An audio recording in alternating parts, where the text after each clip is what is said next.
आज चारुशीला ताई आपल्याला भक्ती योगावर सांगणार आहेत आणि आज आपण त्यांच्याकडूनच ऐकूयात. चारुशीला ताईला तर सर्वच जण ओळखतात जवळपास, आपल्या साधक तर आहेतच.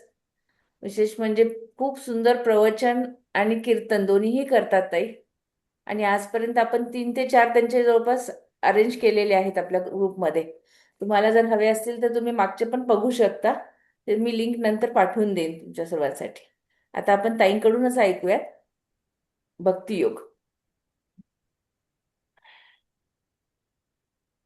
येथे उपस्थित असलेल्या सर्वांना, ज्येष्ठ श्रेष्ठ सर्वांना वंदन करून आजची ही सेवा समर्पण करते. इथे वसुदेव सुतं देव कंस चाणूरमर्दनं देवकी परमानंदं कृष्णं वंदे जगद्गुरुं ब्रह्मानंदं परमसुखदं केवलं ज्ञानमूर्तिं द्वन्द्वातीतं गगनसदृशं स्यादिलक्षम् एकं नित्यं विमलमचलं सर्वदी साक्षिभूतं भावातीतं त्रिगुणरहितं सद्गुरुं तन्नमामि। अनेन प्रियतां देवो भगवान् जानकीपतिः श्रीरामचन्द्र पूर्वेषाम् अस्माकं कुलदैवतं श्रोता वक्ता श्रीराम समर्थ जय जय रघुवीर। आज जो विषय घेतलेला आहे तो आहे भक्ती योग. पण प्रत्यक्षात तसं बघितलं तर भक्ती योग जेव्हा आपण सुरू करतो त्या आधी आपल्याला बघायला लागतं की भक्ती म्हणजे काय आहे. आणि मग त्यानंतर गीतेमध्ये भगवंतांनी जे सांगितलेला भक्ती योग, तर आपण सगळ्यात पहिल्यांदा भक्ती म्हणजे काय या संदर्भात थोडस बघूया. आता सगळ्यात पहिले भक्ती म्हणजे काय हे भाव.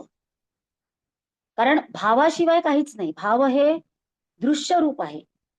भक्ती म्हणजे भावाचं दृश्य रूप आहे. आपल्या मनामध्ये कसा भाव आहे, तो चांगला आहे वाईट आहे, बरेचदा चेहऱ्यावर ते दिसून पडतं, पण प्रत्येक वेळी ते दिसेलच असं काही नाही. मग भक्ती म्हणजे आपल्या मनातला भाव जेव्हा व्यक्त होतो, जेव्हा तो दृश्य रूपामध्ये येतो. मग कशा प्रकारे दृश्य रूपात येतो? जप, तप, पूजन, ध्यान. आता आपण इथे भक्ती म्हणजे भगवंताचीच भक्ती बद्दल बोलतो आहे. तेव्हा आपल्या मनामधलं जे पण काही आहे, तो जो भाव आहे, तर हा भाव आपल्याला दिसतो कोणकोणत्या माध्यमातून. जप करतात, कोणी साधन करतात, पूजा करतात, अनेक प्रकारच्या साधना करतात, नामस्मरण करतात. अशा प्रकारे आपल्या मनामधला भाव जो आहे तो प्रगट होत असतो. आता भाव ही भक्तीची पूर्णावस्था आहे. दोन्ही एकमेकांना पूरक आहे. पाहिलं तर भाव हा शब्द भूपासून तयार झाला आहे, म्हणजे असणं. तर भाव म्हणजे त्या ठिकाणी असणं आपण. पण मग आपल्याला आपण कुठे असतो? आपण ज्या वेळेला भक्ती करतो तेव्हा आपल्या सगळ्यांचं एकच ध्येय असतं, ती तो परमेश्वराची प्राप्ती. म्हणून हा भाव ही भक्तीची पूर्ण अवस्था आहे. आणि मग जेव्हा तो भाव स्थिर होतो तेव्हा मग आपण त्याला भक्ती म्हणतो. अन्यथा समजा गुरूंनी आपल्याला दिलं आहे नाम, पहिल्यांदा जेव्हा हातामध्ये माळ घेतो ना, तेव्हा त्या नामामध्ये आपलं लक्ष लागेलच असं काही नाही. कारण पर्यंत त्याची सवय होत नाही. हळूहळू या सगळ्या गोष्टींची गोडी लागते. म्हणून आजच कोणाचं तरी वाक्य ऐकलं की रिटायरमेंट नंतर 70 वगैरे आली आहे, आता थोडस किंवा 70 नंतर केलं तर मग आपला पुढचा मार्ग चांगला सुकर होईल. पण असं नाहीये. या मार्गामध्ये लहानपणापासून, जसं आम्ही बालपण जेव्हा समजत नव्हतं तेव्हापासून सुद्धा सगळ्या ह्या गोष्टींचं, दासबोधाचं, गीता, या सगळ्या गोष्टींचं पठन होत आल्यामुळे त्या गोष्टींचं लहानपणापासून, तर अशासाठी मग तो भाव हळूहळू निर्माण होत असतो. सुरुवातीला जरी जबरदस्ती वाटली किंवा एखादी नवीन गोष्ट करताना त्याची गोडी लागली नाही, तरी नंतर हळूहळू करत जाताना मग ते आवडायला लागतं. म्हणून ह्या भावाबद्दल आपण सध्या बोलतो आहे. तर भाव म्हणजे काय आहे? भक्तिभाव, अखंड प्रेम, भगवंताचं प्रेम, भगवंताबद्दलची आवड, त्याच्याबद्दलचा विश्वास, हे सगळं ह्या भक्तीमध्ये येत आहे. आणि भावाबद्दल तर, कारण जेव्हा आपल्या मनामध्ये तो भाव असतो तशा प्रकारचा, तेव्हाच ती भक्ती घडते. कोणीतरी मारून मुटकून तुम्हाला बसवलं आहे आणि मंदिरामध्ये बसवलं किंवा देवासमोर बसवलं की तू आता हे म्हण, तेव्हा ते येत नाही जोपर्यंत तुमच्यामध्ये तो भाव जागृत होत नाही. म्हणूनच अभंगामध्ये म्हटलेलं आहे, भावे वीण भक्ती, भक्ती वीण मुक्ती, बळे वीण शक्ती बोलू नये. जेव्हा त्याचं भजन करतो किंवा काही करतो आहे, जोपर्यंत तुमच्यामध्ये तो भाव नाहीये, त्या भावाशिवाय त्या भक्तीला सुद्धा काही अर्थ नाहीये. आणि एखाद्यामध्ये जर बळच नाहीये आणि तो एखाद्या पहलवानासमोर जाऊन उभा राहिला की ये माझ्याशी दंड बैठका काढतो, मी तुझ्याशी कुस्ती खेळतो, पण तुझ्यात जर बळच नाही आहे तर त्या गोष्टीला काही अर्थ नाही. त्याचप्रमाणे भावे वीण भक्ती आणि भक्ती वीण मुक्ती म्हटलंय ना, भक्ती वाचून मुक्तीची मज जडली रे व्याधी. आपल्याला हवं असतं, आपल्याला असं वाटतं की मी 2 मिनिटं देवासमोर उभा राहतो दिवसभरातून. बरेच लोक तर ते पण करत नाही, पण 2 मिनिटं देवासमोर उभं राहिलं आणि त्यानंतर मला मुक्ती मिळेल असा आपला समज असतो, पण प्रत्यक्षात असं नाहीये. म्हणून ही भक्ती काय आहे, हे ज्ञान आहे जे सगळं आपल्याला भगवंतांनी गीतेमध्ये सांगितलं आहे. त्याचप्रमाणे संत एकनाथ महाराज म्हणतात, भाव तोची देव, या अर्थी संदेह धरू नये. भाव तोची देव, भावभक्ती फळे, भावे देव मिळे, निज भावे सोहळे आनंदाचे. एका जनार्दनी भावची कारण, सच्चिदानंदाची झाली खुण. मग हे सगळं कशामुळे शक्य होणार आहे, तर जर तुमच्या मनामध्ये त्या भगवंताप्रती तसा समर्पण भाव, तो खरा खरा भक्तिभाव जर असेल, मग ह्या अशा प्रकारचा जेव्हा भाव त्याच्यामध्ये प्रगट होईल, तेव्हा त्याला आपण भक्ती असं म्हणू शकतो. मग आता ह्या भक्तीबद्दल फक्त या गीतेचा जो 12वा अध्याय आहे, तो तर भक्तियोग आहेच आहे, परंतु आपले जे आद्य कीर्तनकार, अगदी युगानुयुग आपण जेव्हापासून सगळा सनातन, आपला हिंदू धर्म तर आता आता नाव मिळालेलं आहे, पण पूर्वीपासूनचा हा सनातन धर्म जो आहे, यामधले आद्य कीर्तनकार आहेत नारद मुनी. आणि या नारद मुनींनी हे सांगितलंय की भक्ती हा मानवी जीवनाचा अविभाज्य भाग आहे. ती अनिर्वचनीय आहे. अनिर्वचनीय म्हणजे आपण त्याचं वर्णन करूच शकत नाही. अनिर्वच, वच म्हणजे बोलणं, आपण त्याबद्दल बोलूच शकत नाही. समजा एखादा आंधळा आहे आणि त्याला तुम्ही गुळाचा खडा दिला आणि त्याला सांगितलं, सॉरी आंधळा नाही, एखाद्या मुक्याला तुम्ही गुळाचा खडा दिला आणि त्याला म्हटलं याची चव घे आणि मला सांग तो कसा आहे. तर तो घेईल, त्याची चव सुद्धा घेईल आहे, परंतु तो तोंडाने सांगू नाही शकणार, कारण तो बोलू शकत नाही. तेव्हा या भगवंताची जे आत्मतत्व आहे, त्याची अनुभूती जरी समजा एखाद्याला झालेली असली, तरी तो त्याच्याबद्दल वर्णन करूच शकत नाही, कारण भक्ती ही अशी अनिर्वचनीय आहे. तरी पण हे आद्य कीर्तनकार भक्तिशास्त्राचे आचार्य, कारण यापूर्वी सुद्धा अगदी अनादी कालापासनं भक्तीबद्दलचे जे सूत्र ज्या नारद महर्षींनी दिलेले आहेत, देवर्षी नारदांनी दिलेले आहे, त्या भक्ती सूत्राचा सुद्धा आपण आज थोडासा एक बघणार आहे त्याच्याबद्दलचे. त्यांनी अनेक भक्ती सूत्र आहेत, परंतु त्यातील काही मुख्य भक्ती सूत्रांबद्दल सुद्धा आज आपण बोलणार आहोत. मग ते काय म्हणतात आहे की निष्कामतेमध्ये भक्ती करण्याची अभिलाषा भक्तांनी, साधकांनी धरायला हवी. मग ती कशी असली पाहिजे? ती भक्ती जी आहे ती अहेतुक असायला पाहिजे. आपण जी भक्ती करतो ती कशी असते? त्याच्यामध्ये काही ना काहीतरी हेतू आहे. आपण देवाची भक्ती करतोय त्याच्यामध्ये आपल्याला काहीतरी हवं असतं, काहीतरी पाहिजे. निर्हेतुक भक्ती नाही आहे ती. विशुद्ध भक्ती हवी, निर्विकार भक्ती हवी. आता विकार, गीतेमध्ये जेव्हा पण विकार शब्द आलेला आहे, तो विकार म्हणजे काय? आपल्यामधले जेवढेही सगळ्या, म्हणजे ज्याला षड्रिपू म्हणतात, जेवढे सगळ्या वाईट गोष्टी, जे तामसी गुण आहेत, त्यांना विकार म्हटलाय. मग ती भक्ती कशी असायला हवी? तर ती निर्विकार भक्ती असायला पाहिजे. संकुचित नको, कुठल्याही लाभाची इच्छा असलेली भक्ती ही देवाची, आपण त्याला भक्ती म्हणूच शकत नाही. जर आपल्याला भगवंताची अनन्य प्रेममय सेवा जेव्हा करतो तेव्हा त्याला भक्ती म्हटलं जातं. मग आता ही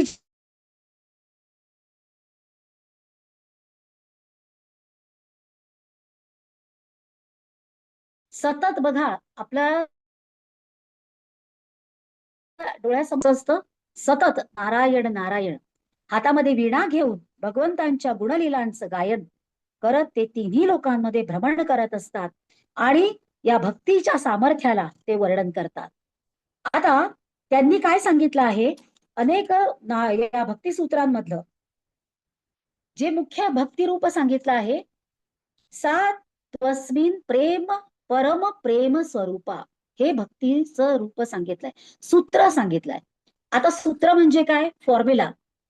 फॉर्म्युला हे त्याचं इंग्रजी ट्रान्सलेशन झालं, पण ह्या सूत्रांमध्ये काय असतं, छोट्याशा सूत्रामध्ये खूप मोठा अर्थ भरलेला असतो. म्हणजे त्याचं सगळं सार जे आहे ते त्या सूत्रामध्ये आहे.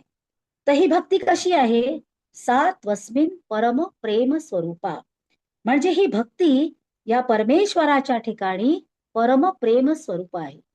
म्हणजे कशी आहे, ती तत्वतः गूढ आहे, गुप्त आहे. आपल्याला असं जरी वाटलं की हा भक्ती म्हणजे काय, मी भजन केलं, पूजन केलं, थोडस देवाला आंघोळ घातली, पाणी टाकलं, हे सगळं केलं, आपल्याला असं वाटतं ही भक्ती आहे, पण त्याचा अर्थ अतिशय गूढ आहे, गुप्त आहे. तरीही ती क्रियात्मक आहे. कारण ज्ञान आणि भक्ती यांचं जी अभिव्यक्ती असते, त्याचं जे एक्सप्रेशन आहे, त्याचं मॅनिफेस्टेशन आहे, ते कुठल्या ना कुठल्या तरी क्रियेमधूनच घडत असतं. नाहीतर आपल्या मनामध्ये भाव आहे, तो भाव कसा आहे, काय आहे, हे समजू शकत नाही. तर ते क्रियात्मक सुद्धा असतं. भगवंत तर निर्गुण निराकार आहे, पूर्णकाम आहे. तो निर्गुण निराकार निर्विकार परमात्मा पूर्ण आनंदमय आहे. त्याच्या संबंधाने जेव्हा तो ज्ञानयुक्त परम प्रेमाचा आविष्कार होतो, ते म्हणजे भक्ती आहे. मग आता परमप्रेमाचा आविष्कार झाला, हे सगळं जसं नारद इथे सांगतात, परंतु बरेचदा असं होतं की अशी नुसतं वाक्य सांगून त्याचा आपल्याला अर्थ समजत नाही. या परमप्रेमाला कुठलं तरी लौकिक कारण, प्रेरणा, ते त्याच्यावर अवलंबून असतं, कशावरच अवलंबून असतं. ते कधी उत्पन्न होतं, कधी संपतं, हे पण समजत नाही.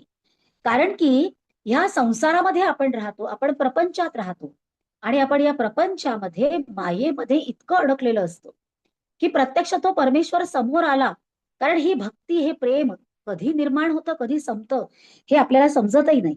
मग ही परमप्रेम स्वरूप भक्ती जी आहे ती कशी असते, भावनामय वृत्ती असते. मग त्याच्यासाठी त्याला कशाचा तरी आश्रय लागतोच, कारण कशाचा तरी आश्रय घेतल्याशिवाय ते आपल्याला समजू शकत नाही. मग ही भक्ती अजून कशी आहे हो, तर ती अमृत स्वरूप आहे. अमृत कसं असतं, जिथे मरण नाहीसे होतं ते अमृत आहे. हे दुसरं सूत्र आहे की भक्ती सा अमृत स्वरूपा, म्हणजे ही भक्ती कशी आहे, अमृत स्वरूप आहे. जसं या अमृताचा उल्लेख समुद्र मंथनाच्या वेळेला आला आहे. एकदा जर समजा तुम्ही ते अमृत प्राशन केलं, तर मग तुम्हाला दुसऱ्या कशाचीही गरज पडत नाही. मग आता इथे अमृत म्हणजे काय म्हटलंय, भक्तांच्या येणे जाणे ह्या खेपा बंद होतात. मग एकदा तुम्ही अमृत प्राशन केलं की मग तुम्हाला सायुज्य मुक्ती प्राप्त होते. भक्ताच्या येण्या जाण्याच्या खेपा बंद होतात म्हणजे काय, म्हणजे आपण नाहीसे होतो असं नाहीये. संसार रूप सुख दुःख, जरा मरण शोक, या सगळ्या गोष्टींचं निवारण होतं आणि जन्म मरणाची अवस्था संपते. मग एकदा जर का तुम्हाला अमृताची गोडी लाभली, तर मग ह्या संसारामध्ये तुम्हाला सुख येवो किंवा दुःख येवो किंवा काहीही येवो, तुमची बुद्धी जी आहे ती स्थिर होते. कारण तसं म्हटलेलं आहे की चंचलम ही मनत कृष्ण. गीतेमध्ये बघ, अर्जुनाने अनेक शंका विचारल्या, परंतु अनेक त्या शंकांना श्रीकृष्ण त्याला सहमत होते असं काही नाही. परंतु हे जेव्हा त्यांनी म्हटलं अर्जुनाने, चंचल मी मन कृष्ण प्रमाथी बलवद भ्रम, माझं मन इतकं चंचल आहे, वायूसारखं आहे ते. आ जाओ खुला है. इतका इसलिए बोलते बेल मत बजाए. तो यल्लब्ध्वा पुमान् सिद्धो भवति अमृतो भवति तृप्तो भवति. ते अमृतासारखं आहे. मग आपण जेव्हा ते प्राशन करतो त्यानंतर मग त्याची स्थितप्रज्ञासारखी अवस्था होते. यल्लब्ध्वा पुमान् सिद्धो भवति अमृतो भवति तृप्तो भवति. पुढच्या भक्तिसूत्रामध्ये ते म्हणतात की पुरुष म्हणजे हे अमृत एकदा तुम्ही प्राशन केलं त्यानंतर तुमचं काय काय मिळणार आहे तुम्हाला. तेव्हा देवर्षी नारद म्हणतात की त्या परमात्म्याच्या ठाई एकदा का तुमच्या मनामध्ये भक्ती उत्पन्न झाली की मग काय होतं. जो पुरुष, आता इथे पुरुष म्हणजे फक्त पुरुष नाही धरायचं, पुरुष म्हणजे सगळे देहधारी जीवात्मा. मग तो देहभेदानी पुरुष स्त्री बालक वृद्ध कोणीही असो तरी या भक्तियोगाचं अमृत त्याला प्राप्त झालं की मग काय होतं. चारही पुरुषार्थ सिद्ध करण्याचा अधिकार तर तसा सर्वांनाच आहे. पण मग त्या व्यक्तीला पाचवा पुरुषार्थही मिळतो. आता पहा, 4 पुरुषार्थ कोणते हे तर आपल्याला माहिती आहे. मग या भक्तिसूत्रांनी पाचवा पुरुषार्थ कोणता सांगितलाय हो, तो आपल्याला माहिती आहे. 4 पुरुषार्थ कोणते आहे. धर्म अर्थ काम मोक्ष. हे तर सगळ्या जे आपण देहधारी आहे, ज्यांना देह लाभलेला आहे, ह्या सर्वांमध्ये तर असतोच. परंतु बबिता दरवाजा आवाज मत. हे 4 पुरुषार्थ तर आहेच, परंतु पाचवा पुरुषार्थ कोणता आहे तर जेव्हा तुम्ही ती भगवंताची भक्ती करायला लागता आणि भगवंताची भक्ती करता करता जेव्हा तुम्हाला भगवंताची प्रीती प्राप्त करण्याचा अधिकार मिळतो, त्याची मुभा मिळाली म्हणजे एवढ्या अवस्थेपर्यंत तुम्ही प्राप्त होता, त्यावेळी काय होतं. तो पाचवा पुरुषार्थ म्हणजे निसर्गतः उपासनेचं स्वातंत्र्य सगळ्यांना मिळालं आहे. पण ही अवस्था जेव्हा प्राप्त होते ना तेव्हा या भूलोकी परमभक्तांना जे प्राप्त आहे ते मिळवण्याची साधना भक्त करतात आणि ते परमधाम त्यांना मिळालं. याची देही याची डोळा. भगवंताचं प्रेम मिळालं, भक्ती मिळाली. मग आता काय झालं याच्यानंतरचा पाचवा पुरुषार्थ म्हणजे आता भगवंत सुद्धा त्या भक्ताची भक्ती करायला लागतो. याला शास्त्रामध्ये पाचवा पुरुषार्थ असं म्हटलं आहे. आता आठवून बघा असे कोणकोणते संत आहे किंवा असे कोणते कोणते भक्त आहे ज्याची भक्ती प्रत्यक्ष भगवंत सुद्धा करायला लागलेला आहे. आपल्या याच्यामध्ये आपण एक उदाहरण बघतो की शांती ब्रह्म असलेले एकनाथ महाराज. या शांती ब्रह्म एकनाथ महाराजांच्या घरी 12 वर्ष श्रीखंडाच्या रूपाने प्रत्यक्ष परमात्मा श्रीकृष्ण त्यांच्या घरी सेवेला आला होता. जनाबाई दळण दळत असे त्यावेळेला तिला दळण कांडण करण्यासाठी तो तिला दळू कांडू लागे. दळिता कांडिता तुझ गाईन अनंता. म्हणजे ही जी पाचवी भक्ती आहे ह्या भक्तीच्या रूपाने भगवंताच्या परमप्रेमाचा अनुभव असा आहे की तो भगवंताचं प्रेम मग ते एका जन्मापुरतच राहतं का. अशी ज्यांनी सिद्धता केली आहे, असे जेवढे सगळे संत महात्मे झालेले आहेत त्यांना ह्या सुखदुःखापासून ते मुक्त तर होताच, पण हे भगवंताचं प्रेम एका जन्मापुरतं न राहता अनंत काळपर्यंत राहतं. आणि तो पुरुष भगवंताच्या संकल्पाने पुन्हा जन्मधारण करतो. पण तो कशा करता करतो, कारण तसं जर पाहिलं तर त्याचं काम तर झालेलं आहे सगळ्या संतांचं. आता जसं बघा संत ज्ञानेश्वर माऊलींचं काम तर फार पूर्वीच झालं होतं, पण ते कशासाठी होते. या जगाच्या कल्याणासाठी. जगाच्या कल्याणा संतांच्या विभूती देह कष्टविती त्यांचं सगळं झालेलं असून सुद्धा मग ते कशा करता इतक्या हाल अपेष्टा सहन करून राहतात. केवळ या जगाचं या अज्ञानी लोकांचं कल्याण व्हावं यासाठी मग ते येतात आणि आपल्याला ह्या भक्तीचं महात्म्य सांगतात. मग आता ह्या भक्तीचं महात्म्य सांगणार आहे, पण भक्तीचे प्रकार कोणकोणते सांगितलेले आहेत तर त्या भक्तीचे प्रकार अनेक प्रकारची भक्ती सांगितल्या गेलेली आहे. आणि मुळामध्ये भक्तिशास्त्र हे अनंत आहे. कारण आधी आपण सुरुवातीला भक्तीबद्दल बोलूया आणि त्यानंतर मग भक्ती योग. तर मुळात भक्तिशास्त्र हे अनंत आहे. त्याचे व्यापकत्व भक्ताला कशातून होतं? म्हणजे केवळ सांगितलं गेलं, आताची सध्याच्या दृष्टीने जर आपण बघितलं तर ही भक्ती वाढायला लागलेली आहे हळूहळू. सध्याची काही काही परिस्थिती अशी बघता बघता आपण बघतो. परंतु तरी सुद्धा समाजामध्ये असेही अनेक घटक आहे की तुम्ही ही जी भक्ती करता याला काही अर्थ नाही. म्हणजे जितके भक्ती करणारे आहे त्याच्यापेक्षा जास्त ही भक्ती करणं कसं फोल आहे, म्हणजे त्याच्यात काही अर्थ नाहीये असं म्हणणारे सुद्धा अनेक लोक आज आपल्याला दिसतात. म्हणूनच संतांना, देवांना अहो राम झालाच नाही म्हणतात. भगवंताचं अस्तित्व नाकारणारे सुद्धा आज अनेक लोक आहेत. तर आता आपल्याला त्यांच्याबद्दल बोलायचं नाहीये, पण जे लोक थोडेफार या भक्ती मार्गाला वळलेले आहेत त्यांना आपल्याला हे सिद्ध करून दाखवायची ही आपल्यासारख्या लोकांची काळाची गरज आहे की नाही याच्यामध्ये खरंच तत्व आहे. जे थोडंफार ज्यांना अगदी एबीसीडी नर्सरीमध्ये असेल त्यांना थोडं थोडं पुढे करणं आणि म्हणून आपल्या हे जे सगळे उपक्रम आहेत ते अतिशय अभिनंदनीय आहे आणि असंच हे वाढवत राहायला पाहिजे. मग त्याचं जे व्यापकत्व आहे भक्तीचं हे कशाने प्राप्त होतं? नित्य सत्संगातून प्राप्त होतं.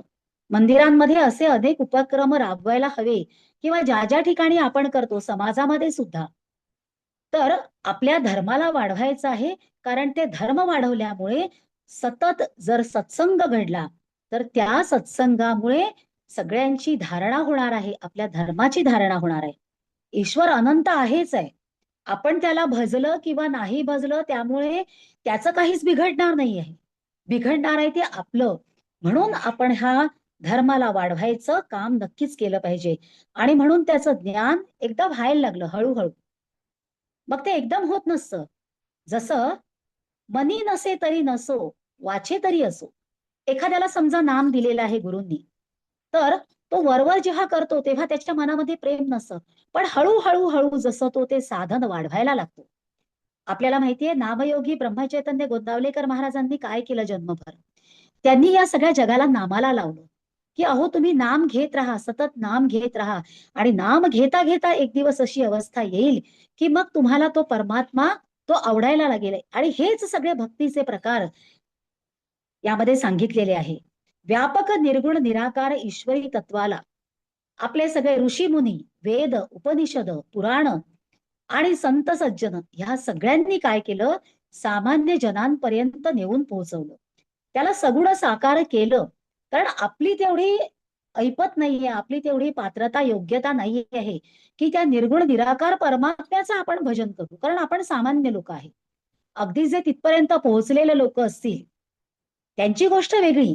समर्थांनी किंवा आपल्या शास्त्रामध्ये दासबोधामध्ये सुद्धा 4 ठळक प्रकार केलेले आहेत. पहिला म्हणजे बद्ध, जो ह्या प्रपंचामध्येच बांधलेला आहे. याला आपला प्रपंच, मी, माझं घर, माझा संसार, माझा पैसा, माझं माझं माझं मी आणि माझं याच्या पलीकडे त्याला काही दिसतच नाही. तो आहे बद्ध. अगदी भगवंत जरी आला तरी सुद्धा तो म्हणतो की थांब मला माझं प्रपंच आधी बघू दे, मग जर वेळ मिळाला तर मी करीन. आधी माझा नोकरी आहे, मग रिटायर झाल्यानंतर मग मी करीन. असं समजलं, रिटायर होऊन घरी आला आणि दुसऱ्या दिवशी उठलाच नाही. मग तो परमार्थ करायचा राहूनच गेला. हा बद्ध. दुसरा आहे ज्याला थोडंसं काहीतरी वाटतं की मी पुढे गेलं पाहिजे, मी थोडंसं काही देवाचं केलं पाहिजे आणि मग तो त्या मार्गावर जातो, तो मुमुक्षू.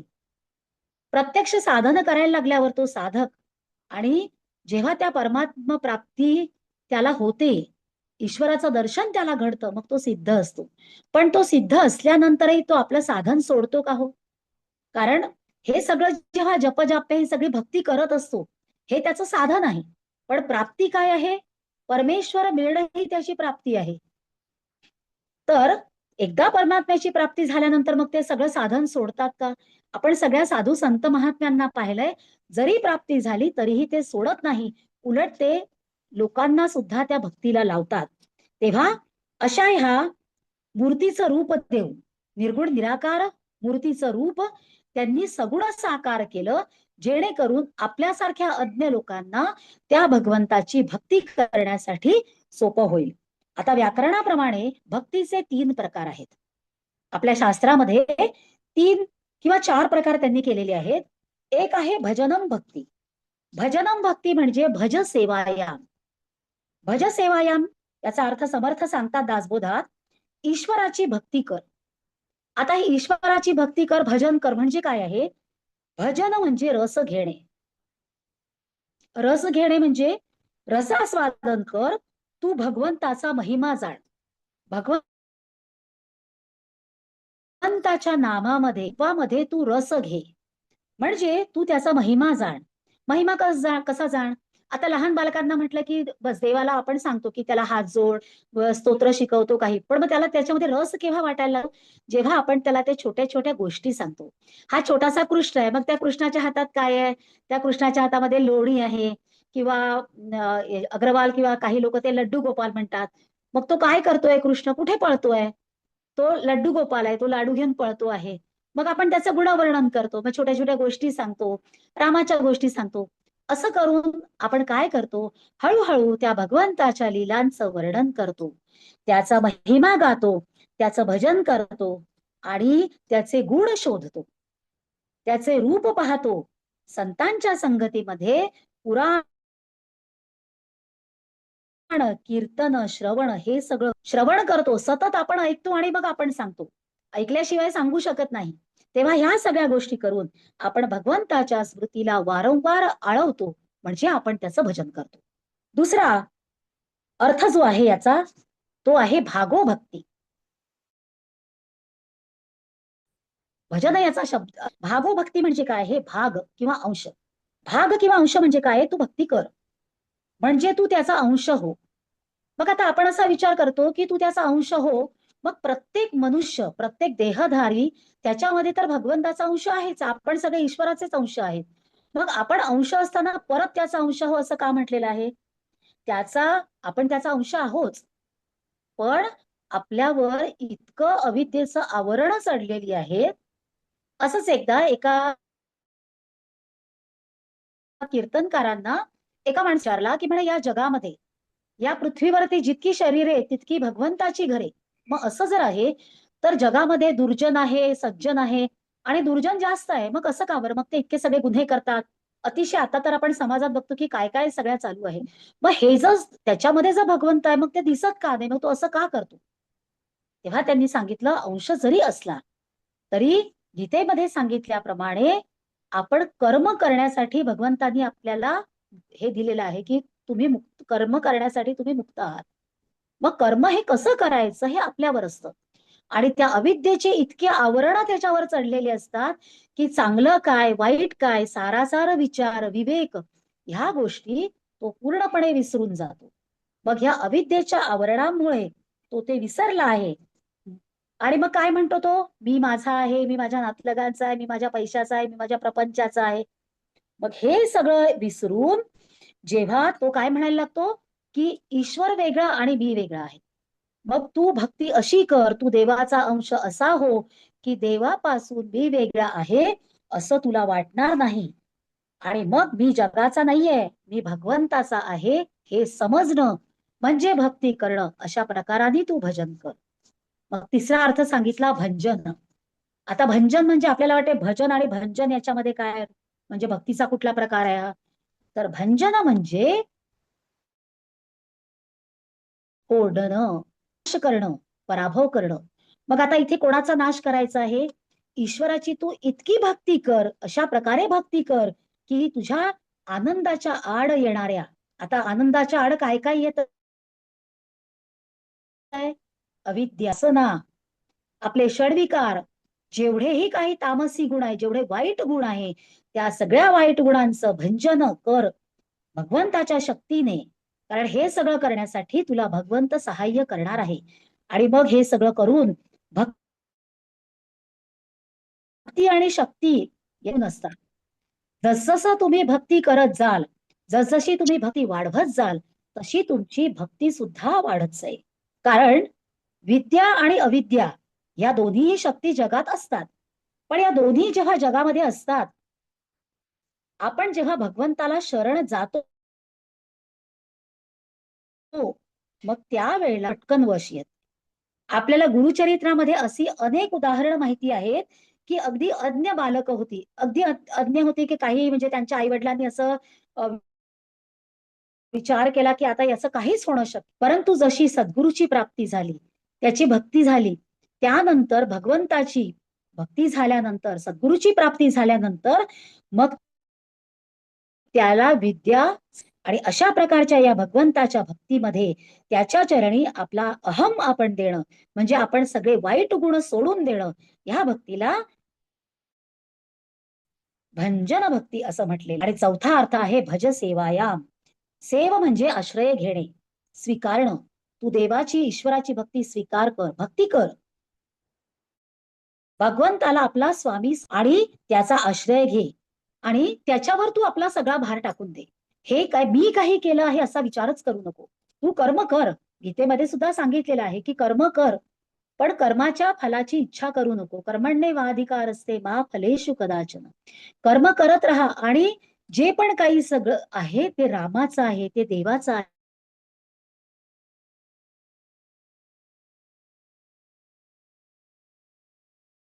लोकांना अशी शंका असते की तुम्ही हे सगळं करायला म्हणताय, भजन करा, भक्ती करा, हे करा. अहो मग आम्ही जर हे सगळं करत राहिलं तर मग आम्ही प्रपंच कधी करायचा? तेव्हा आपले सद्गुरू परमेश्वर आपल्याला असं कधीच म्हणत नाही की तुम्ही हा संसार सोडून जा. या प्रपंचामध्येच राहायचं आहे. पण ते कसं राहायचंय? जसं कमलदल असतं. कमळाच्या पाण्यात म्हणजे त्या चिखलामध्ये जरी ते कमळ असलं तरी त्याला त्याचा स्पर्शही झालेला नसतो. या संसारामध्ये सोडून जायचं नाही आहे, परंतु निशंकपणे मनातल्या मनामध्ये तू अखंड परमात्म्याची आठवण तुझ्यामध्ये असली पाहिजे. किंवा आपले संत सांगतात, नामस्मरण करायला जेव्हा सांगतात तेव्हा ते म्हणतात, नाम सदा बोलावे, गावे भावे जनासी सांगावे, हाची सुबोध गुरुचा, नामा परते न सत्य मानावे. सतत तू त्याच्या आपल्या मनामध्ये त्याचं नाम घेत राहा, नामस्मरण करत राहा. आणि एकदा का तू हे सगळं करत राहिलं की मग तुला त्याची सवय होईल. आणि जेव्हा मग ही अशी भक्ती करत राहतात त्यावेळेला काय होतं?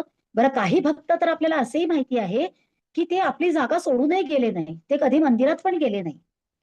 जेव्हा आत्ताच आषाढी वारी झाली तेव्हा सावता माळी त्यांना सगळे वारकरी नेहमी जात असत. त्यांच्या त्यांच्या मळा होता, त्या मळ्यातूनच लोक जात असत. जाणाऱ्या येणाऱ्या सगळ्यांना ते आपल्या मळ्यातल्या भाज्या देत. तेव्हा लोक विचारत की अहो सावताजी, तुम्ही तुम्ही स्वतः का बरं जात नाही वारीला? इतक्या जवळ आहे इथून पंढरपूर, तुम्ही का नाही जात? ते म्हणत, अहो माझ्या या मळ्यामध्ये सुद्धा पांडुरंगच राहतो. मी जर हा मळा सोडून गेलो तर याची देखरेख कोण करेल आहे? आणि अशा त्या निस्सीम भक्तासाठी प्रत्यक्ष भगवंताला सुद्धा ज्या ठिकाणी ते सावता माळी होते त्या ठिकाणी भगवंताला यावं लागलं. अशा प्रकारची ही निस्सीम भक्ती जेव्हा असते तेव्हा ह्या निस्सीम भक्तीमध्ये सांगितले आहे. त्यानंतर गीतेमध्ये सुद्धा भक्तीचे 4 प्रकार सांगितले आहेत. एक भक्ती आहे आर्त भक्ती, संकटातून सोडव. कारण प्रत्येकच जण काही अगदी मनापासून स्वतःहून देवाकडे जातो असं नाहीये. पहिली भक्ती सांगितली आहे आर्त भक्ती. ती म्हणजे जेव्हा काहीतरी संकट येतं, माणसाचा तसाही स्वभाव असतो की जेव्हा तो सुखामध्ये असतो तेव्हा त्याला देवाची आठवण येईलच असं काही नाही. पण जेव्हा त्याच्यावर दुःखांचे पहाड येतात तेव्हा मात्र तो देवाला अनेकदा दोषही देतो. म्हणतो, अरे देवा, तू हे माझ्यावर काय संकट टाकलं? जेव्हा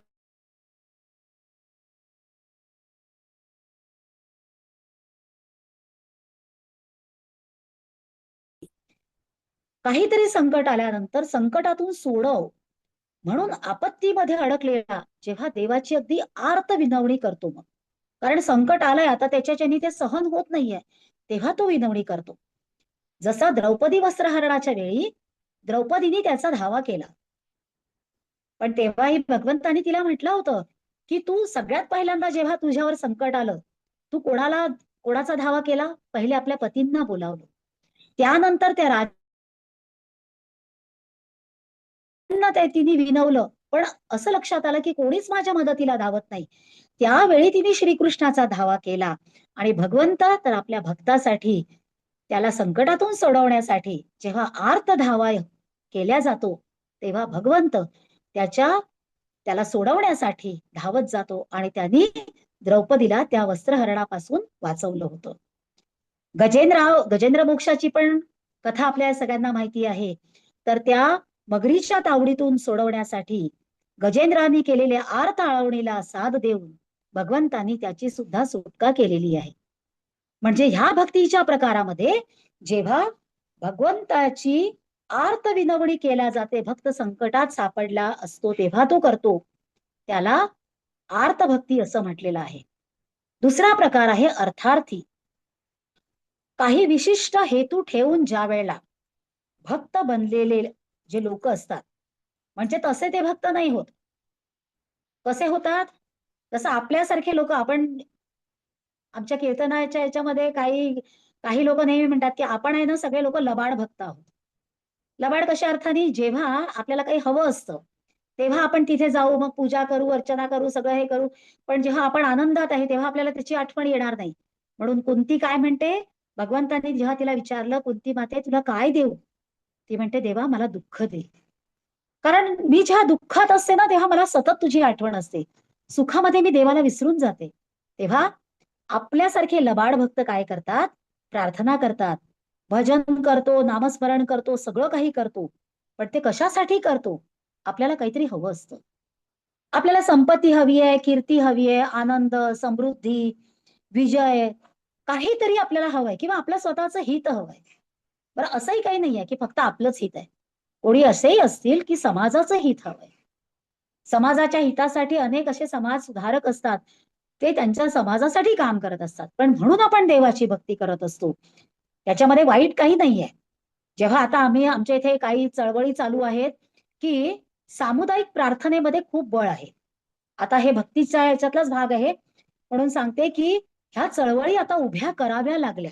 पूर्वी जे मंदिरांमध्ये आपोआपच होत होतं, कारण की लोक इतके टीव्हीच्या मालिकांच्या, OTT आणि ते वेब सिरीज या सगळ्यांच्या इतक्या आहारी गेले नव्हते.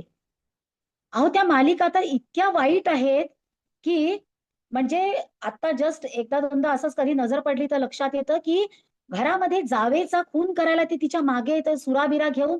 आणि अशा गोष्टी आपण घरामध्ये बघतो आहे. ह्या सगळ्या निगेटिव्हिटी पूर्वीच्या काळी लोक थिएटरमध्ये जात असत, पण त्यासाठी तुम्हाला तिकीट काढून जावं लागत.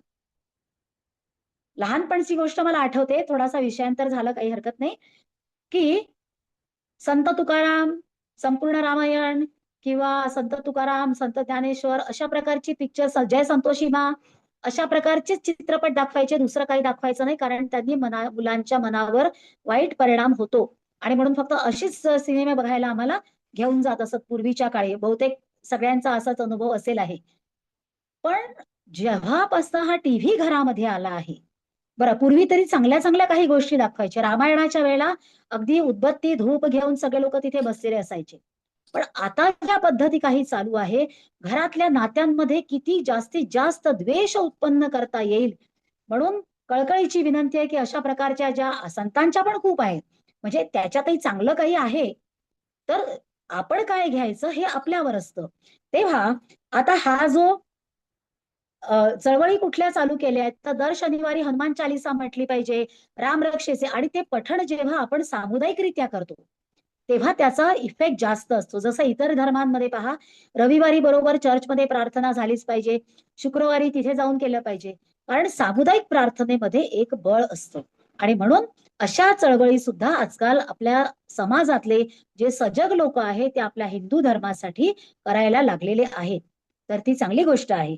अशा प्रकारे काही लोक देवाला प्रलोभन दाखवतात. आता हे अर्थार्थी जो भाग आहे भक्तीचा त्याच्यातलंच आहे. नवस बोलतात, इतक्या याचं तोरण बांधू, असं करू, तसं करू, अनेक प्रकारचे प्रलोभन दाखवतात. नवस बोलतात, त्यानंतर काही लोक तर असे मी पाहिले आहेत की जर तो नवस, साधा काहीतरी नवस बोलला आणि मग ते काही साध्य झालं नाही, तर मग देवालाच बोल लावतात. आणि त्याच्या पडची पराकाष्ठा म्हणजे मग ते नास्तिक बनतात, की मी देवाला असं म्हटलं होतं, मी देवाला तसं म्हटलं होतं, देवाने माझं काही ऐकलंच नाही, मग काय तुमच्या याच्यात अर्थ आहे, ते नास्तिक बनतात.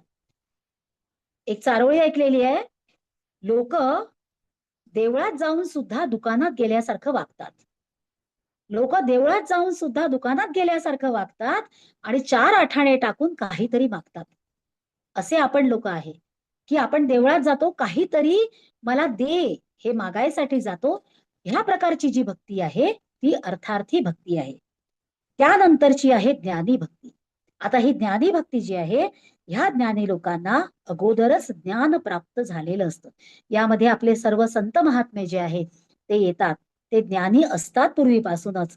त्यांना स्वत्वाचा शोध लागलेला असतो. पण तरी सुद्धा ते आपली भक्ती सोडत नाही. ते अखंड आपल्या भक्तीमध्ये लागलेलेच असतात. आणि असे जे भक्त ज्ञानी आहे ते तर आपल्याला, आपण अनेक लोकांना असं बघितलेलं आहे. आपले जितके संत सद्गुरू आहे, सगळे ऋषीमुनी आहे, ते सर्व या ज्ञानी भक्तीमध्ये मोडणारे आहेत.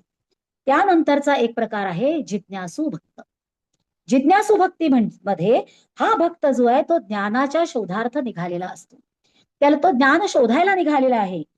तो काहीतरी भौतिक लाभ व्हावा म्हणून भक्ती करत नाहीये. म्हणजे आता आपल्याला असं वाटेल की जिज्ञासू आणि अर्थार्थी हे एकच आहे का? नाही. अर्थार्थीला काहीतरी हवंय म्हणून तो भक्ती करतोय. पण हा जो जिज्ञासू भक्त आहे, याला काहीतरी भौतिक लाभ व्हावा म्हणून तो भक्ती करतच नाहीये. तर देवाच्या स्वत्वाचा साक्षात्कार त्याला करून घ्यायचा आहे. त्यासाठी तो आधी स्वतःची चेतना विकसित करतो.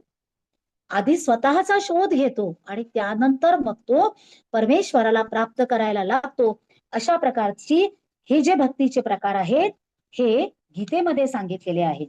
आणि त्यानंतर आपल्याला माहिती आहे, जी आपल्या शास्त्रांमध्ये आली आहे, भागवतामध्ये आली, अनेक ठिकाणी आली आहे, ती म्हणजे नवविधा भक्ती.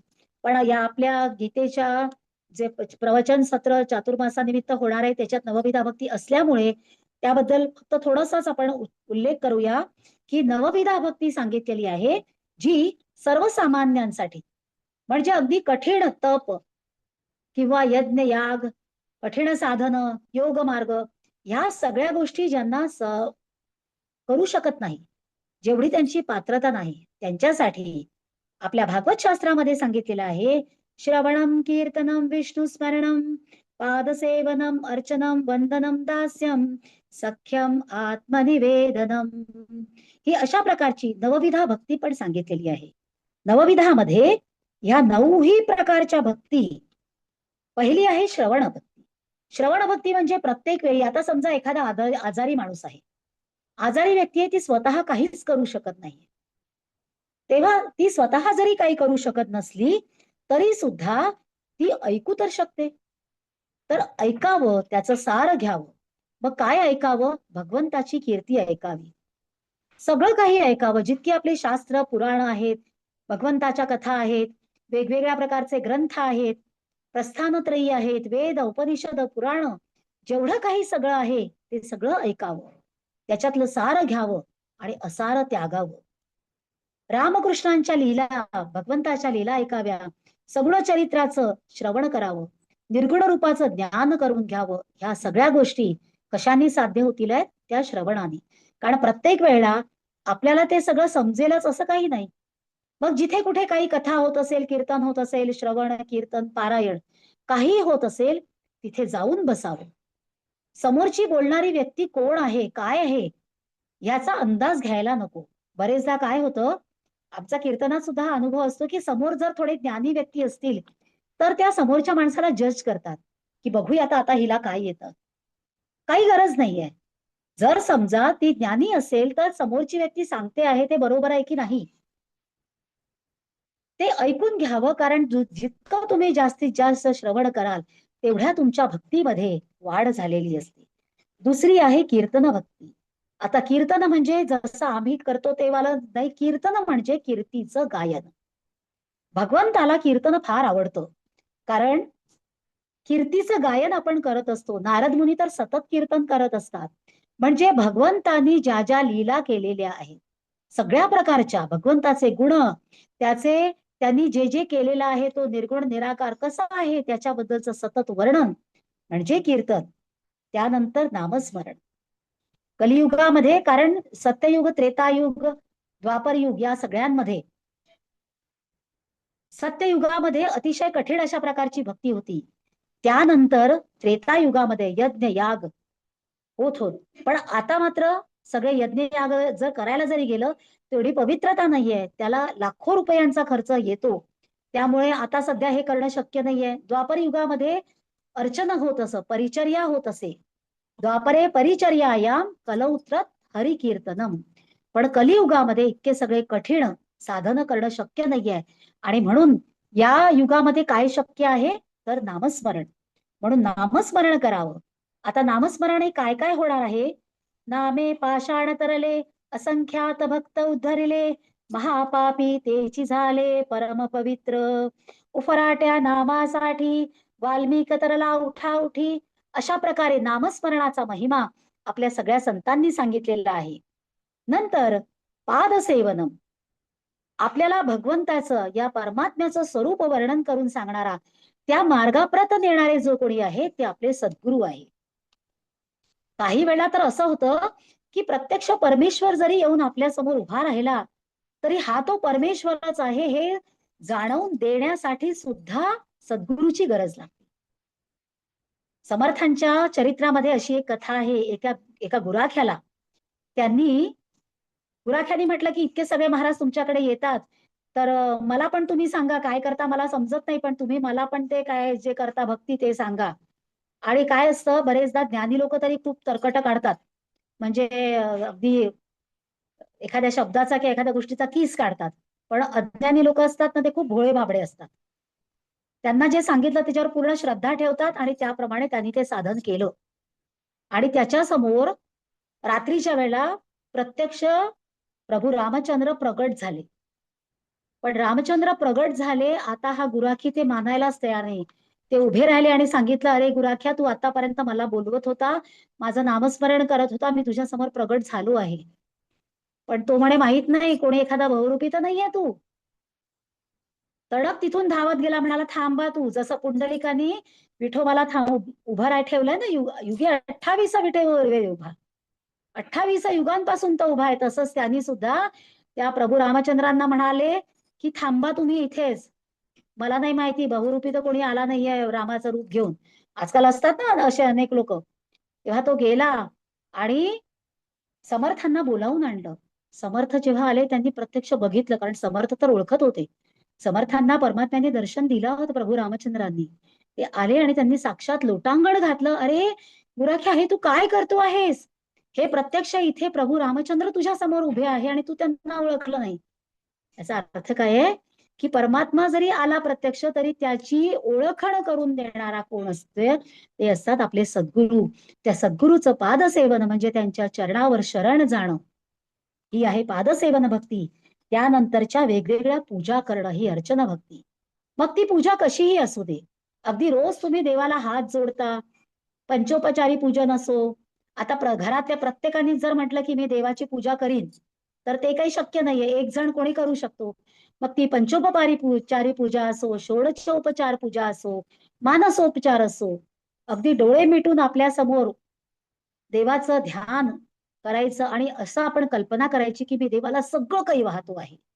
मग त्याच्यासाठी अगदी मातीचे, लाकडाचे किंवा असे हे न करता अगदी सगळ्या सोना, कारण मनाने कल्पनाच करायची आहे. मानसोपचार पूजेचं समर्थांनी फार सुंदर वर्णन केलेलं आहे. अशा सगळ्या प्रकारच्या पूजा, जी पण आपल्याला पूजा करणं शक्य आहे, किंवा जसं गीतेमध्ये म्हटलंय, पत्रम पुष्पम फलम तोयम यो मे भक्त्या प्रयच्छती. भक्तिभावाने तुम्हाला जे पण काही अर्पण करशील अशा प्रकारची पूजा आपण करायची आहे. नंतरची भक्ती आहे दास्य भक्ती. दास हा जो असतो याचं स्वतःच काहीच नसतं, कारण ह्या दासानी सगळं काही आपलं अर्पण केलेलं असतं.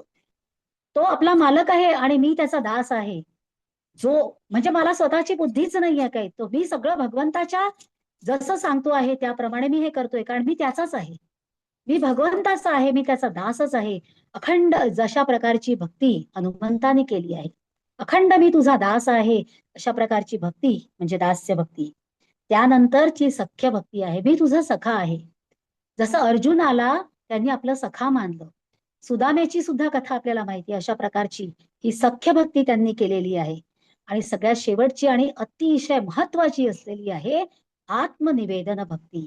कारण या आत्मनिवेदन भक्तीमध्ये आपल्याला आपलं सगळं जे पण काही आहे ते सगळं समर्पण करायचं. आत्मनिवेदन जी सगळ्यात कठीण गोष्ट असते, ज्यासाठी त्या गीतामध्ये जसं म्हटलेलं आहे, तोरा मन दर्पण कहलाय, कारण आपण लोकांच्या समोर कसंही जरी वागलो तरी आपल्याला आपलं स्वतःचं आपण कोण आहे हे आपल्याला माहिती असतं.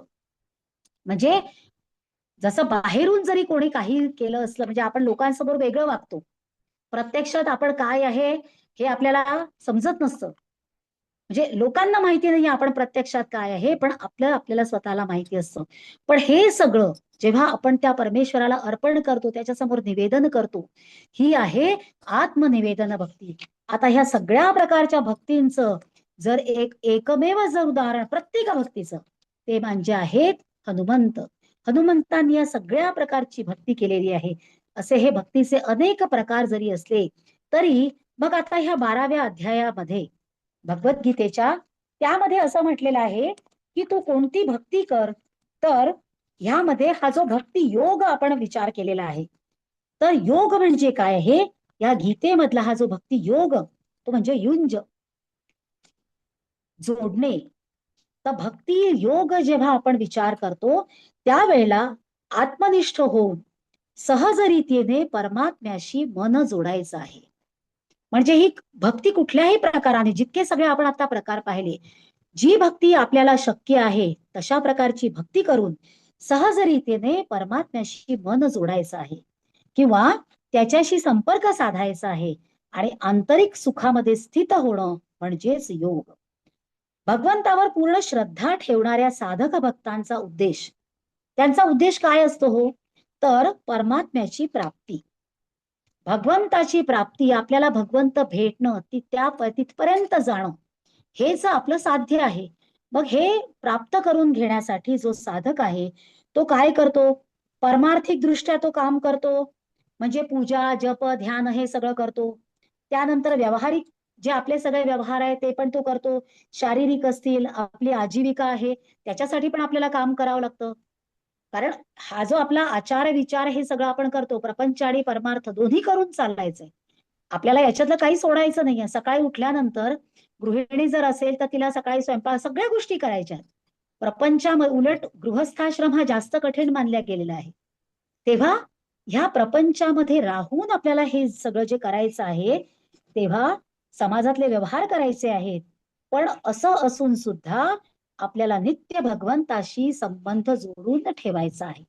म्हणजे काहीही करत असताना आपण भगवंताशी संबंध ठेवूनच हे सगळी कार्य करायची आहे. आणि म्हणूनच दुसऱ्या श्लोकामध्ये म्हटलेलं आहे, मय्यावेश मनो ये माम नित्ययुक्ता उपासते श्रद्धया परयोपेतास्ते मे युक्ततमा मताः.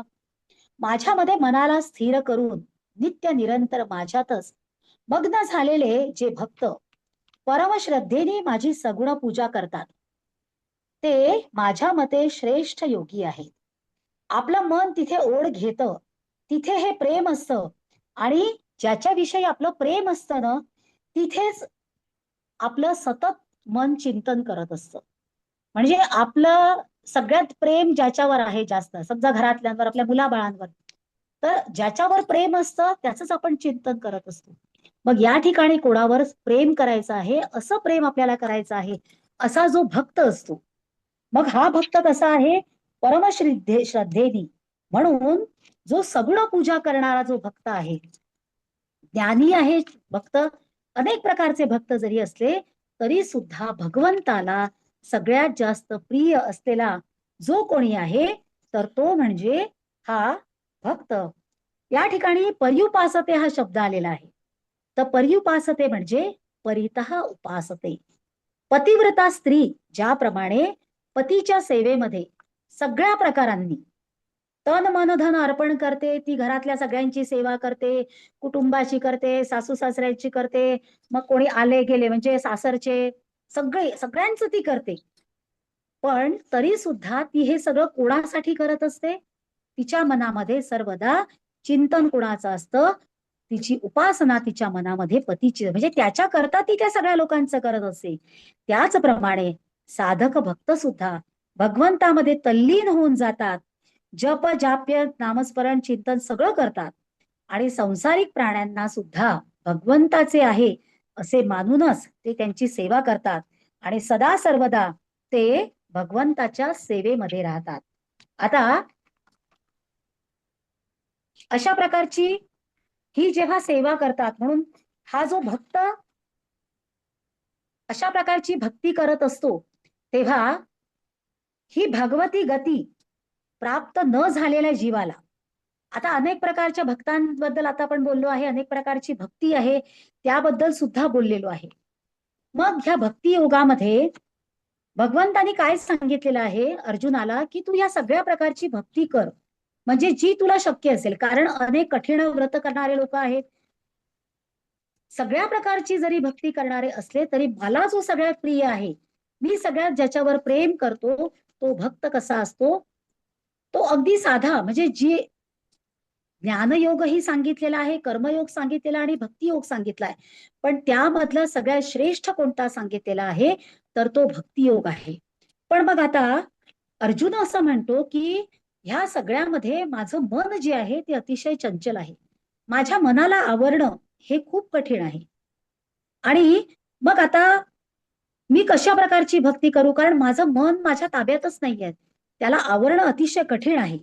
तर तेव्हा भगवंत त्याला म्हणतात की मी आहे, मला तू सर्व कर्म अर्पण कर. जेव्हा असं तुला कठीण वाटतं त्यावेळी काय करायचं, कर्म करत राहायचं, पण कर्म करून ते सगळं कर्म जे आहे ते तू मला समर्पण कर. या संसाररूपी सागरातून मग मी तुला तारून नेईल आहे.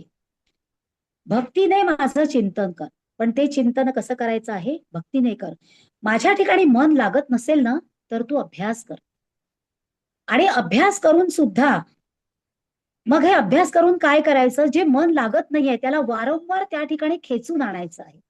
कारण हे अभ्यास करताना जेव्हा तू काही करतो आहे, नामस्मरण करतोय किंवा काही सुद्धा करतो आहे, तर तुझं मन लागत नसलं तर तू त्या मनाला त्या ठिकाणी खेचून आण, पण कर्म कर, यथार्थ कर्म कर. आणि हेही जर होत नसेल तर काय करायचंय, स्थिरबुद्धी अशा, स्थितप्रज्ञ अशा आत्मवान सद्गुरूंना शरण जा, आणि मग ते जे पण काही सांगतील त्याप्रमाणे तशा प्रकारे तुला भक्ती प्राप्त होईल. कर्मयोगी आणि ज्ञानयोगी यांना सुद्धा शेवटी भक्ती प्राप्त होत असते. परंतु जो भक्त असतो, जो पूर्वीपासून भक्तीच करत आलेला आहे, कारण शेवटी सगळ्यांचं सार कशामध्ये आहे, तर भक्तीमध्ये आहे, ते सुद्धा भक्तीच करतात. म्हणून कर्मयोग आणि ज्ञानयोग या सगळ्यांचं फलित जे काय आहे ते आहे म्हणून भक्तियोग हा भगवंतानी सगळ्यात श्रेष्ठ असा सांगितलेला आहे. मग आता मनुष्याच्या आणि जगाच्या ठिकाणी असणाऱ्या या असंख्य विकारांच्या मनुष्याला वारंवार कशाचा परिचय होतो आहे, काय करायचं आहे, तर त्याला ह्या विकारांचा परिचय करून घ्यायचा आहे आणि त्याला काढून टाकायचं आहे. मग यासाठी निष्कामता, निर्मोहिता, निर्विकार, निर्लोभिता इत्यादी भावनांचा आणि भक्ती प्रेमाचा प्रगट आविष्कार त्याला झाला पाहिजे. हे केव्हा होतं, संतांच्या सद्गुरूच्या आश्रयाला जेव्हा मनुष्य होतो तेव्हा त्याला या पवित्र गुणांचा परिचय होतो. आणि मग विकार जो आहे तो गीतेमध्ये आसुरी संपत्ती असं वर्णन केलेलं आहे. आणि ह्या आसुरी संपत्तीला काढून टाकून निर्विकारता ही दैवी संपत्ती आहे, आणि यासाठी भक्ती योगाची नितांत गरज आहे. आणि म्हणूनच भक्ती योगामध्ये भक्तीला जोडण्यासाठी जितक्याही प्रकारचे कुठलेही मार्ग जरी तुम्ही अवलंबिले तरी सुद्धा ते सर्व या भक्ती योगाने परमात्म्याला जोडणारे असे होणार आहेत. ज्याप्रमाणे कस्तुरी मृगाच्या मागे त्याचा गंध दरवळत राहतो, याचप्रमाणे अनन्य भक्ताच्या अस्तित्वाने शास्त्र वचनांना प्रगटता येते आणि मग जगाचा उद्धार होतो. हीच या भक्ती योगाची फलश्रुती आहे. आणि अशा प्रकारे या भक्ती योगाचा महिमा या ठिकाणी सांगितलेला आहे.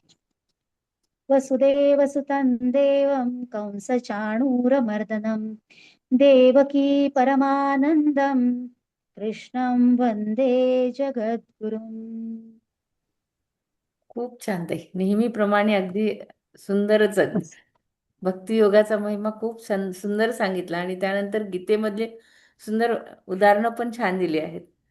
आमचा पूर्ण 12वा चॅप्टर जो आहे, आम्हाला जो करायचा आहे, तो पूर्णपणे इतका सुंदर समजून सांगितला की आता परत पाहायची गरज नाही आहे त्याच्यासाठी. नाही ताई, तेवढं काही म्हणजे खरंच ज्ञान नाही आहे. परंतु थोडाफार भक्तीचे वेगवेगळ्या प्रकारांवर आमच्या म्हणजे बुवांचीच आमच्या गुरुजींचीच त्याच्यावर कृपा आहे. त्यामुळे भक्तीचे हे अनेक प्रकार त्यांनी शिकवले म्हणून थोडी हिंमत केली. खूप सुंदर सांगितलं, खूप सुंदर योगावर अप्रतिम बोलायची. अप्रतिम झालं. खूप सुंदर. सांगितलं. म्हणजे ऐकायलाच छान, हवे खूप छान. इतकं सुरेख झालं. खूप छान. हम्म. एकदम कान तृप्त झाले. ही सगळी सद्गुरूंचीच कृपा. खरंच आहे. अजून काही कोणाला बोलायचं आहे का ताईंना? नाही तर मग आपण थांबूया तिथे. हो ना, चालेल. सुंदर झालं. चालेल. खूप खूप धन्यवाद ताई. खूप छान छान सांगितलं वाटलं. वेदा भक्ती. धन्यवाद ताई. उद्या आपण याच वेळेला परत भेटणार आहोत 1:30 वाजता. खूप धन्यवाद. उद्या एकादशीचं पारायण असल्यामुळे परत 1:30 वाजता एकादशीच्या पारायणासाठी आपण भेटणार आहोत. चालेल. थांबायचं आपण इथे आता. यायला कुठला ग्रुप आहे? काय ते यावेळेला मराठी 1 आहे. आता मेसेज टाकलाय मी. बर तर ज्यांना जमतं बर त्यांनी बर जॉईन करा. हो अध्याय घ्या. हो हो, हो नक्कीच. चालेल. म्हणूनच विचारलं कुठला ग्रुप आहे म्हणजे मग हो हो हे करायला जॉईन करा. चला, ओके. चारुशीला ताई खूप खूप धन्यवाद. खूप धन्यवाद खूप परत एकदा. हा. आणि चारुशीला ताईंचं खूप खूप धन्यवाद. हो, खरंच आहे. खूप छान खूप सांगतात आणि ते. सुंदर आणि वाणी त्यांची खूप स्पष्ट आहे आणि हृदयाला भिडते जे काही बोलतात ते. म्हणजे खरंय. इथून उठावंसच वाटत नाही. खूप सुंदर असं वाटतं ऐकत राहावं ऐकत राहावं. म्हणजे खरंच असं आहे. आपण म्हणतो ना परिस्पर्श झाल्यासारखं वाटलं. बरोबर आहे, बरोबर आहे. खरंच. चारू तुला त्यांचा नवीन विषय होता आपल्याला. हो. हम्म. तर त्याच्यामुळे सारखा सारखा ऐका वाटू लागला. हो ना. आणि मन ज्याच्यात रमतं त्याच्यातच तेच ऐकावंसं वाटतं, तेच बघावंसं वाटतं, तेच अनुभवावंसं वाटतं की नाही. हो ना. खूप छान. खूप खूप धन्यवाद. सगळ्यांचे धन्यवाद. नाही पण ते सगळं आपण ऐकतो आणि सगळं समजतं कळतंय पण वळत नाहीये असं होतंय ना. त्यामुळे वळवायचाच प्रयत्न त्यामुळे करायचा आहे. हो मनाला हो म्हटलं ना ठीक आहे. चंचल मन आहे त्याला हो ताब्यात ठेवायचंय. इंद्रियांच्या मागे बरोबर धावायचं नाहीये. बरोबर आहे. खूप छान. पण असं आणि होतं मला योग आणला सद्गुरू राजे का सद्गुरूंनीच हा सगळा योग आणून दिला. आडनावच देव आहे त्यामुळे त्यांनी सांगितले तर खूपच छान. देवच आहे. देव देव म्हणजे काय? देतो तो देव. हा देतो तो देव. आणि आपण मागायचं कोणाला? देवाकडेच मागायचं कारण तोच सगळं काही देऊ शकतो. नाही नाही नाही होते तर नाही नाही हे देव म्हणजे तुम्ही दिलं हे पण खूप छान दिलेलं आहे. श्रवण खूप छान झालं आमचं. तुमचं भाष्य पण खूप सुंदर होतं. खूप छान. ताई मी एका शब्दात सांगू का? हा बरं. एक शब्द बोलू शकते का? हो हो, हा बोला हा ना. बोलो. सुचिता ताई आणि सगळ्या ताईंना नमस्कार. की थोडक्यात आणि छोट्या शब्दात सांगते की आपण जर पाण्यामध्ये घागर बुडवायला गेलो तर ती घागर जोपर्यंत रिकामी असते तोपर्यंत ती पाण्यात बुडत नाही आणि पाणी तिच्यात शिरत नाही आणि ती तळाला जात नाही. आणि आपण जसं हळूहळू हळूहळू भक्ती करत करत करत करत जातो आणि मग ते घागर जशी तिच्यात पाणी भरलं की शेवटी ती पाण्यात बुडते पूर्ण बरोबर आहे. आणि तसंच पाणी आपलं पण. जलमय होऊन जाते. तसं आपण भक्ती करत करत गेलो की भक्तीतून पूर्ण आपलं मग भक्ती आपल्यात शिरते आणि आपण भक्तिमय होऊन परमेश्वराचं तेच नामस्मरण होऊन जातो करायला आपण. ते मी आहे. छान. नामस्मरण करायला लागतो आपण मग परमेश्वराचं आणि भक्तिमय होऊन जातो. जसं ताईंनी आज सगळं सांगितलं आपल्याला एवढं तसं आपण भक्तिमय रूपाने आपली घागर भरली आता पूर्ण. बरोबर आहे. हरे कृष्ण हरे कृष्ण. हरे कृष्ण. जय श्रीकृष्ण सर्वांना. जय जय श्री श्री जय श्रीकृष्ण, जय श्रीकृष्ण. सर्व थांबूयात आपण इथे. हो या. चला, जय त्या म्हणाल्या तसं त्या पुढच्या रूपात तो येतो आणि आपल्याला भेटतो आणि हे सगळं सांगतो तसं आहे. आपल्याला वाचता येत नाही. त्याच्यासाठी घागरीचं तोंड तिरकं करायला लागतं तेव्हा पाणी त्याच्यामध्ये शिरतं. म्हणजे नम्रता आल्यानंतरच नम्रता आल्यानंतरच हे सगळे काय हे बोध वचन आहेत म्हणजे ती ह्याच्यामध्ये घागर खूप वाकडी होते विचार तेव्हा करायला पाहिजे, ती की घागर बोध घ्यायला पाहिजे की या वाक्याने मला काय सांगितलंय, हा त्याच्यामध्ये माझा वाकडी काय होते म्हणजे भावार्थ आहे. प्रत्येकाला वाका झुकते म्हणते ती. म्हणजे ती झुकते तेव्हाच तिच्यात पाणी हा भरलं जातं. नम्रता तसं असल्यास आपण ते नाही नम्रता मिळू ठेवली शकत. त्या हा प्रेम असल्याशिवाय, भक्ती असल्याशिवाय हा मार्ग तो मिळत नाही. भल्या भले म्हणतात मला भक्ती करायची आहे. मस्तक पण नत ते केल्याशिवाय पुस्तक नाही, नतमस्तक म्हणण्यापुरतं. म्हणते तसं. हा अहमपणा नतमस्तक व्हायला सोडावा पाहिजे. लागेल पहिल्यांदा. हम्म. अहमपणा सोडावा लागेल, मग जमेल. हो हा हा हा बरोबर हा. आहे. खरंच आज अगदी छान वाटलं. चला जय श्री भक्ती कृष्ण वाचून ताई. मुक्तीची मिळे नाही शक्ती जय म्हणते श्री तसं. हा बरोबर. थांबायचं मग आता इथे. हो हो. थांबले. चालेल चालेल. चला पुढच्या आठवड्यामध्ये परत 2 आहेत. एक तर चला मला निशाताई आहे नाव आणि द्यायचंय. हो पुढच्या आठवड्यामध्ये निशाताई रेडी आहात ना? हम्म. आणि अजून एक जण आहेत कीर्तिताई गाडगीळ. दोघींचं 14 आणि 15 तारखेला असणार आहे. प्रत्येकाने रेडी राहा तोपर्यंत. चालेल. हो हो हो. जय श्री कृष्ण.